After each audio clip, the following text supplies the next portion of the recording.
Okay, so this is our fourth problem about optimization. If you look at the problem sheet on optimization, this is actually problem number 7. Let's read the problem. A box with an open top is to be constructed from a square piece of cardboard 3 meters wide by cutting a square from each of the 4 corners and bending up the sides. We want to find the largest volume of such a box.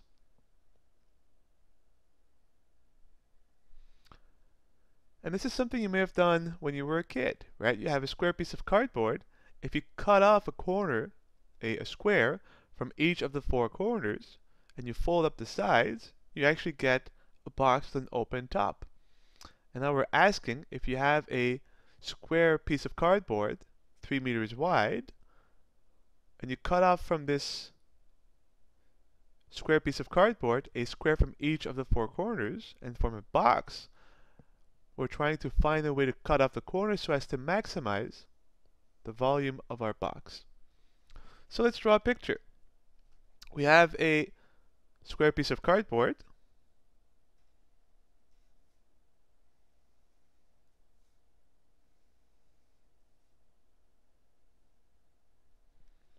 And each side is of length 3 meters. So we can write here 3. So this is 3 meters. And now what are we saying? Well, we're cutting a square from each of the 4 corners. So we cut a square from this corner. We cut a square from this corner. Cut another square from the other corner. And finally, another square from the 4th and final corner. Right? So if you cut this up, so you take a pair of scissors, cut this corner out, cut this corner out, cut this corner out, and cut this corner out, you're left with the following picture.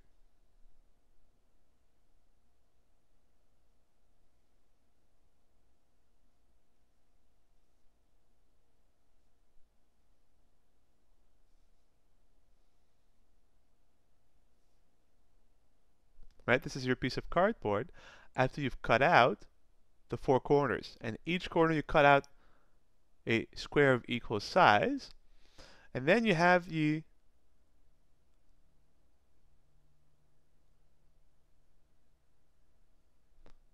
4 sides, right? Imagine that you take the 4 sides and you bend them up. So if you take this side and you bend it up, take this side, bend it up, take this side bending up, and take this side and bending up, what you have is a box with an open top, right? Well, you can draw it here. It will look something like this.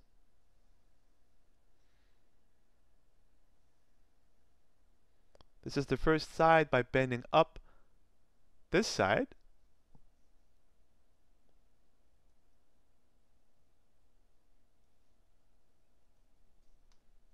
This is the other side after you've bent up this side.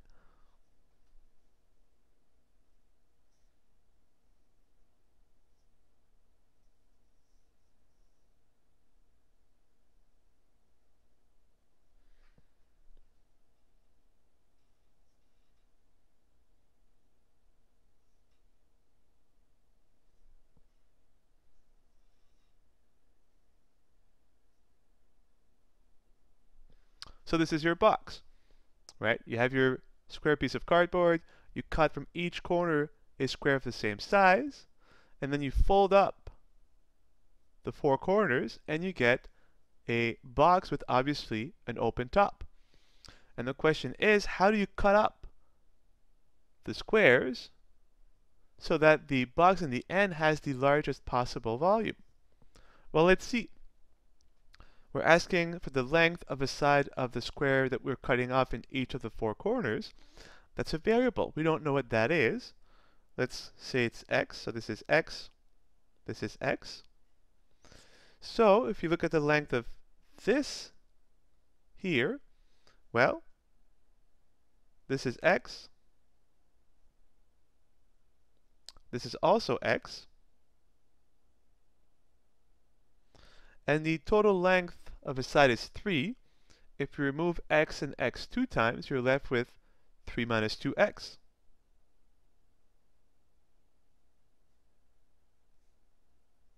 And that's the length of this side. So if you look at your cut up piece of cardboard here, the length of this is 3 minus 2x.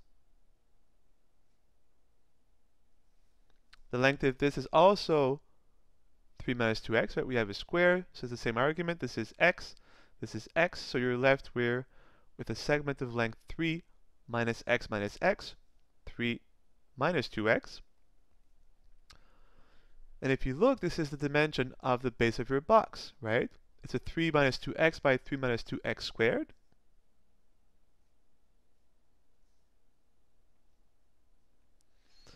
If you want the volume of this box, you have to find its height.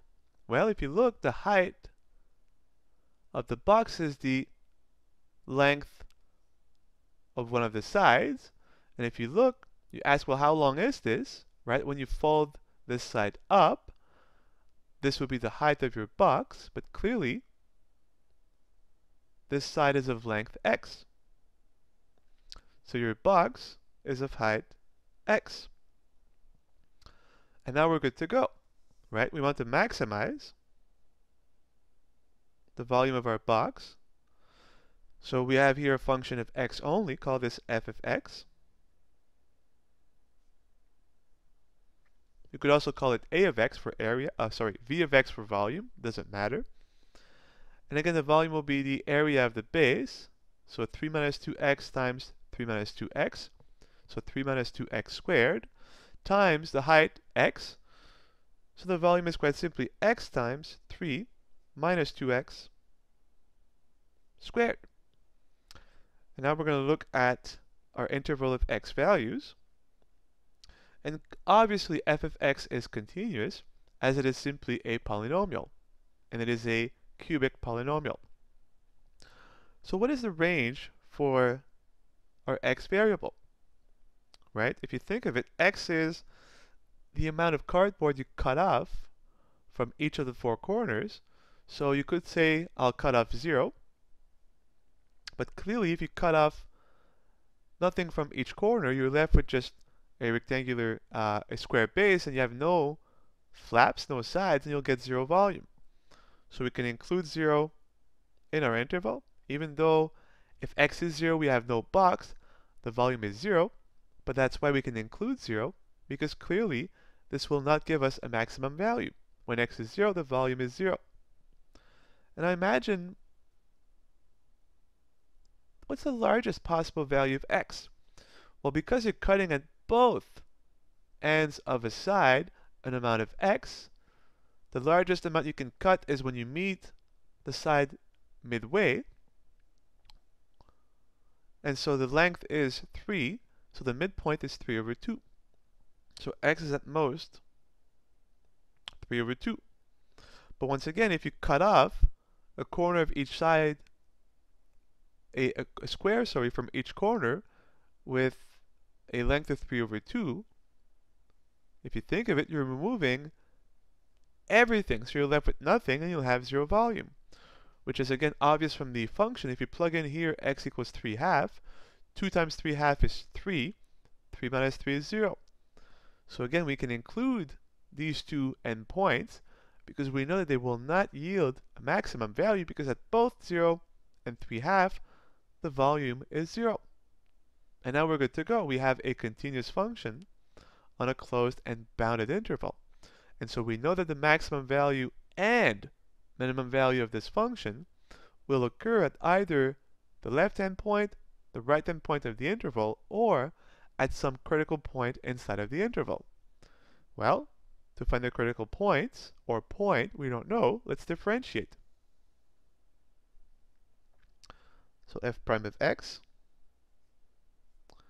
we have a product, so we use the product rule. Derivative of x is 1 times the second function, 3 minus 2x all squared, plus x, the first function, times the derivative of the second function. The outside function is the power 2. By the power rule, we get 2 times 3 minus 2x.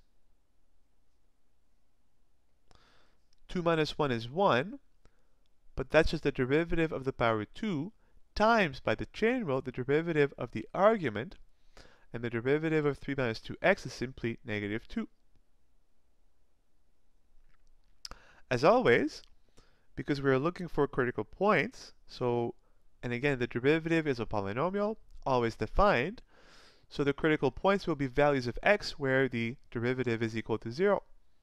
So we have to factor. Well, we have a common factor of 3 minus 2x. So 3 minus 2x. If we factor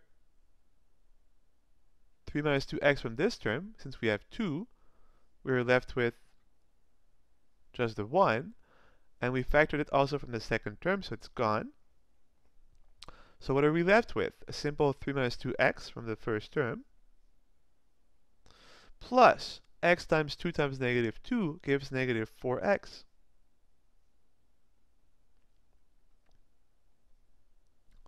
Three minus 2x times 3 minus 6x. We can factor 3 here, and we'll have, if you put it up front, 3 times 3 minus 2x. And you're left with 1 minus 2x. And now you have your derivative fully factored. And so this will be equal to 0 if and only if one of the factors is equal to 0. So if 3 minus 2x is 0, 3 equals 2x, therefore x is equal to 3/2. And we already had 3/2 as the right-hand point of our interval, nothing new here. But this term could be 0, and so if 1 minus 2x is 0, 1 equals 2x divided by 2, x is equal to 1/2, which is a second critical point which happens to be inside of the interval. Now that we have the two endpoints of our interval and the two critical points, we can look at a table of value.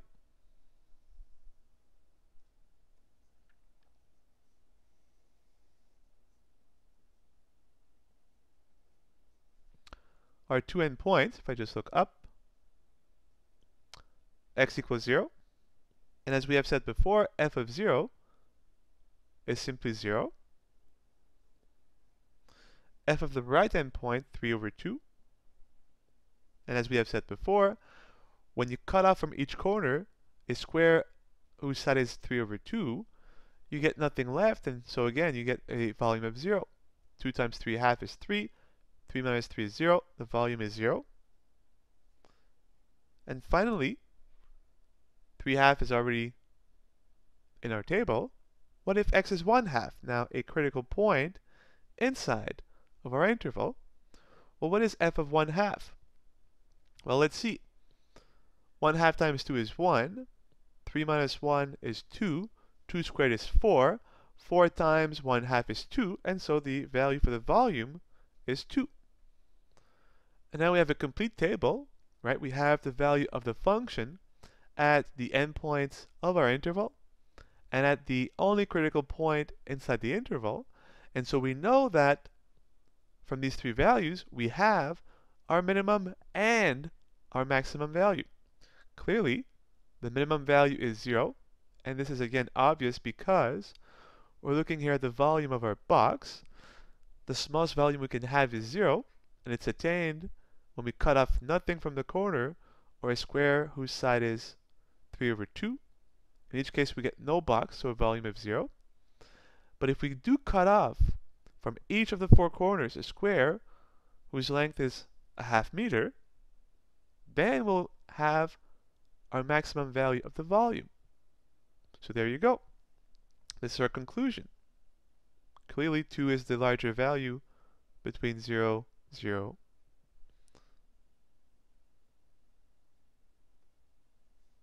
So, the maximum volume of our box is 2 meters cubed.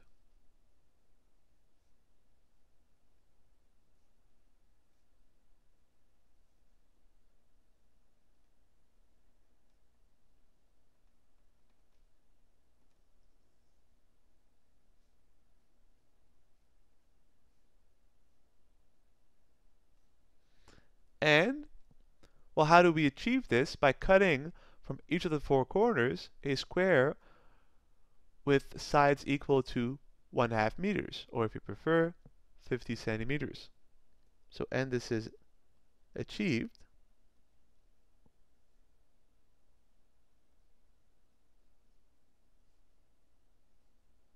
by cutting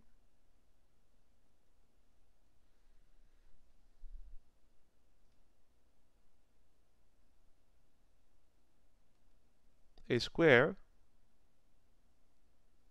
whose sides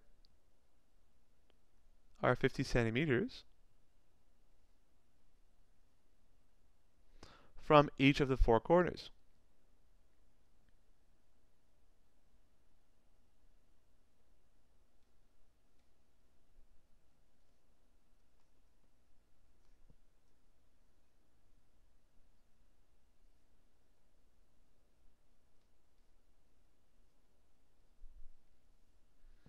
Of our square piece of cardboard, right? So you will be able to construct the box with maximum possible volume if from the original square piece of cardboard, whose sides are of length 3 meters, you cut off